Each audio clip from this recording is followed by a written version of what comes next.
Au niveau de l'égalité professionnelle à la mission locale, ça a été un peu compliqué parce que notre direction n'a jamais voulu rentrer en fait dans la démarche.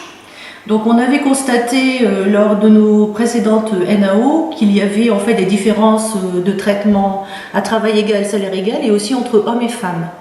Donc on a rapidement souhaité avec la section syndicale engager des négociations au sein de notre mission locale sur ce sujet et en fait notre direction n'a jamais voulu. Ce qui s'est passé, c'est que on a une obligation légale, puisque nous avons un CE au niveau de notre mission locale, d'organiser donc ces groupes et ces négociations. On a donc dû, pour forcer un peu la main à notre direction, prendre différentes mesures et nous avons donc interpellé la directe.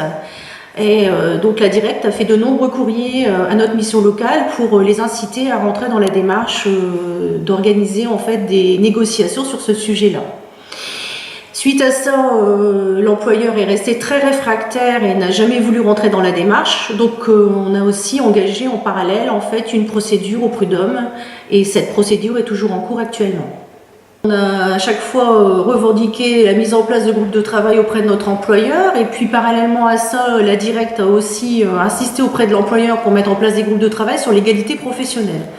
Donc notre président a souhaité de mettre en place des groupes de travail avec l'organisation syndicale, mais il l'a aussi élargi à certains salariés s'ils souhaitaient participer au groupe. Donc on a eu un certain nombre de réunions sur le sujet où on a à la fois travaillé sur à travail égal, salaire égal, mais aussi beaucoup plus largement sur l'évolution au niveau de la mission locale, notamment dans une démarche GPEC. Suite à ça, on est arrivé à faire, nous la section syndicale, des propositions à notre employeur, puisque après ces groupes de travail, on repartait en négociation sur le sujet. Et on est arrivé donc à faire des propositions en déterminant des critères objectifs, par exemple, pour justifier les différences de salaire ou pas. Et aussi à faire des propositions d'évolution professionnelle dans la structure, parce que l'employeur malheureusement n'a pas tenu compte des propositions de la CFDT. Il a fait donc des propositions, je dirais, à minima et parfois des propositions qui, à notre sens, ne rentraient pas dans une négociation sur l'égalité professionnelle.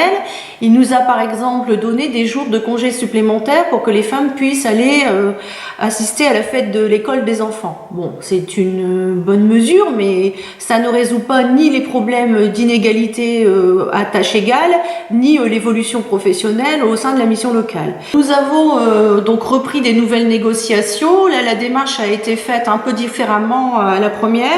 L'employeur ayant pris conscience qu'il avait une obligation légale avec le comité d'entreprise de mettre en place ce type de négociation, a décidé de se faire accompagner.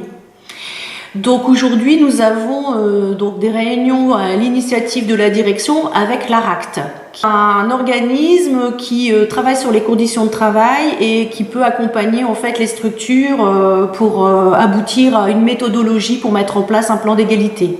De notre côté, nous avons eu une proposition de notre URI Nord-Pas-de-Calais pour nous faire nous accompagner en tant que section, et cette fois-ci, on se fait accompagner par l'association FAIT. Cette association nous accompagne. Ils nous ont par exemple déjà donné des conseils sur les premières demandes que nous avions faites lors des premières négociations. Ici, ils attendent donc les nouveaux tableaux que l'employeur va nous communiquer pour qu'on puisse à nouveau se rencontrer pour fixer des nouveaux objectifs et essayer enfin de concrétiser un plan d'égalité à la fois sur un travail égal, salaire égal, mais à la fois sur l'évolution professionnelle, qui est vraiment une volonté de la direction de rentrer dans les négociations, donc de vraiment pouvoir échanger, faire un état des lieux de ce qui se passe et de voir un peu comment on peut faire avancer les choses en mission locale. Je pense qu'on ne peut pas tout résoudre d'un coup, je pense qu'il faut faire les choses par étapes, peut-être sur 3 ans, de pouvoir mettre en place des objectifs et de pouvoir avancer. Aujourd'hui, la mission locale est rentrée dans une nouvelle démarche sous l'impulsion de la directe, mais je ne sais pas s'il y a une véritable volonté de négocier. On va à nouveau essayer, mais je pense que c'est d'abord, avant tout, une volonté en fait de la direction de rentrer dans ces négociations-là et de prendre conscience de l'importance du sujet au sein de la mission locale.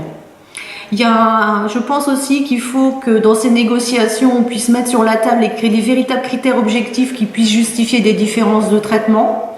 Et ça, aujourd'hui, on n'arrive pas à discuter avec la mission locale de ce type de critères.